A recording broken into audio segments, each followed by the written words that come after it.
المنطقة اللي هي أكل الإيطالي. أكل الإيطالي بقى بالأشكال بالألوان ورخيص قوي على فكرة يعني. ده اللي هو عيش ممكن تعمل سندوتش بأورو 50. ايه تاني؟ صوص فيناجر بلزميكي اللي هي اللي احنا بنحطه على السلطات والكلام ده، أورو ونص. وايه تاني؟ مكرونة. ده اللي هو عشان المكرونة بأورو 30. ماشي. الخمرة ملناش دعوة بيه. أب. كل ده منطقة، مكان اسمه ليدل. وده الحلال.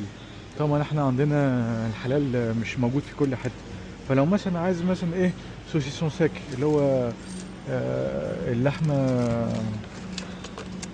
زي عندنا كده في مصر ب3 اور الحبتين دول. الفراخ ب5 اور. 5 اورو يعني قول مثلا 250 جنيه. حلو برضو، مش غالي قوي يعني، وحلال. يلا، سالو.